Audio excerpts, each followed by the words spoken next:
I almost threw these Mungyo watercolors away. After sitting in a drawer for years, I'm finally giving them a second chance. Let's give this a little wet. That's actually a really pretty yellow ochre. Oh, that's a nice vivid yellow. So let's take a look at this. Okay, and that's a nice strong orange. They really wet up very nice. Oh, that's quite vibrant. That's pretty, very pretty. That's quite lively. I mean, the colors have great saturation. Basically, their cerulean blue is a phthalo blue. That's why it didn't look like cerulean to me. Cerulean typically is not this dark or this mass tone. Okay, anyway, the 819, which is their cobalt hue, and that looks, yeah, pretty much like a ultramarine. Have to see what the tinting strength is. Cobalt and ultramarine can be very, very close depending on the manufacturer. Permanent violet. Ooh, baby, that's dark. Okay, so let's move to our light red. So that brings us to the last one, which is black.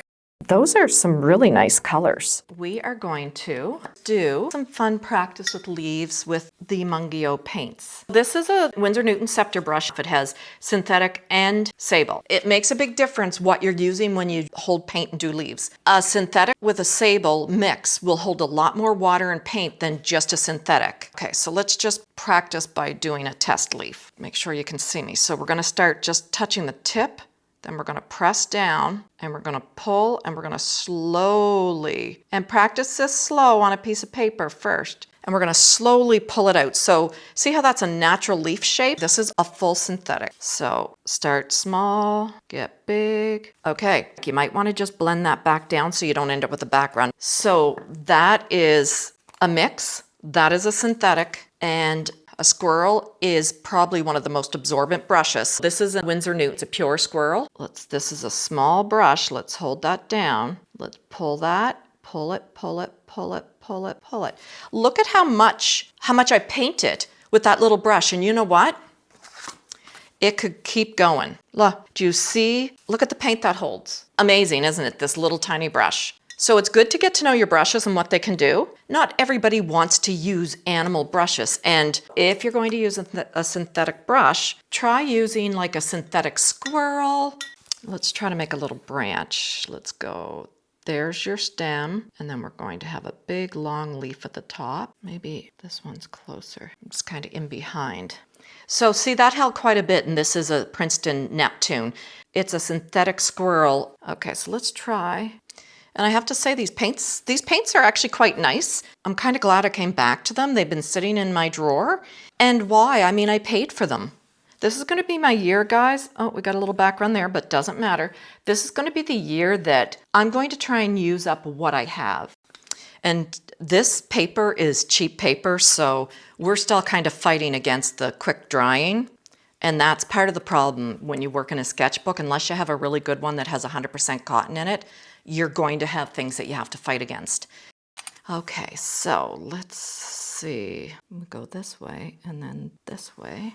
So that's how you can make a fatter leaf. So I'm actually, what I'm doing is I'm curving.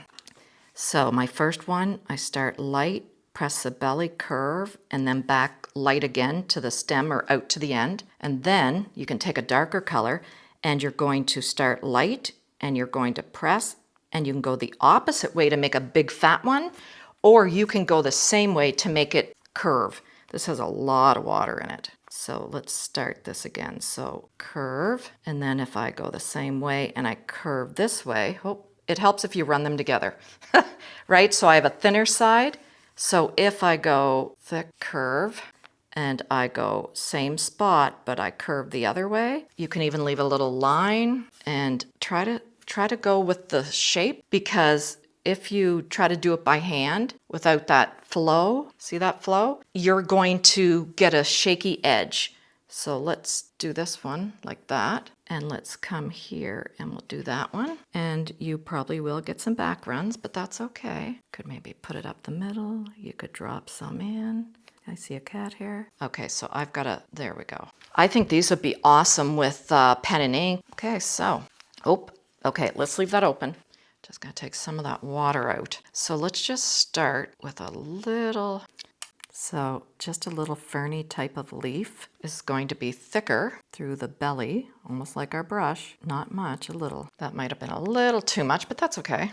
Should have a little point. And mind you, ferns are pretty symmetrical, but that's not what this channel is about. My days of measuring and drawing things out till they're perfect are over. Could I say that any other way? Yeah. At this stage in the game for me, that just sucks the life out of the creative fun. Yeah, and they do get a little bigger as you go down because they've been growing longer. That one might have been a little too big, but that's okay. I'm just gonna come in with some dark and I'm just dropping it in, just grabbing it right off the pan so it's not watery. Okay, so let's grab a little more of the yellow. Let's get a little bit of that orange to kind of make it look like it's been hanging around a while. And you just need to kind of go back and forth. You can come back when you put dark in it and add a little more if you want. Now, typically it would be kind of like that, but it's okay. Because you know what? I have seen thick ferns and you know what? People know what it is. They know. Okay, I'm gonna just grab some dark again. I'm just grabbing the blue. I think it's the ultra blue or whatever blue comes in this set. Let's grab just some black and see what happens. Now, don't be sparing with the black because it's opaque and it will take over. I love this green. Just kind of so relaxing. Okay, let's grab some of that blue, maybe some of the black mixture, maybe some purple. Purple will dull green down real fast, like it'll make it go yucky. You know, we could have some burnt sienna here somewhere. Maybe you want to. So yeah, so I didn't want to define every little petal, every little bump on the leaf, but that gives you the idea. And yeah, I have to say, I'm enjoying these. These Mungyos aren't bad. Like, this might be maybe a pen and ink. And again, don't want my leaves to be perfect. I like when it's not all lining up. Wonky. So if it's a little wonky, I like it. So maybe I'll wait until this is dry and then I will do that on this one as well. So now I'm just going to go like this. Do you see what I'm doing? I'm just making that kind of ribbed. And I'm really just scribbling, to be honest with you. I really am. These would be a little closer together, but that's okay. We don't want perfection here. This whole scribbly, yeah, this is where it's at. It's really just playing, and yeah, it's nice. Very nice. And you don't even have to outline it all. You only have to outline a little bit of it. You don't have to outline any of it if you don't want. I love to doodle with pen. Maybe that's why I like the pen and ink, because I just can't stop. Like maybe there's a real one, you know, that grows the right way, this way. Now I'm really just scribbling. If you look, I'm just kind of suggesting, and that's the fun part. Yeah, there's something about the black and white that I like a lot. And I like to draw first because then I wouldn't put this much paint on this if I would have drawn it first. Let me just get a cooler color for the background. So I might grab some water. I might pull the water through it, right? Like that. Come back and add some. You don't need a whole. I'm so glad I gave these paints a second chance. If you want to see how they handle a more detailed project, go check out my Monarch Butterfly video where I use this exact set. I'll see you over there.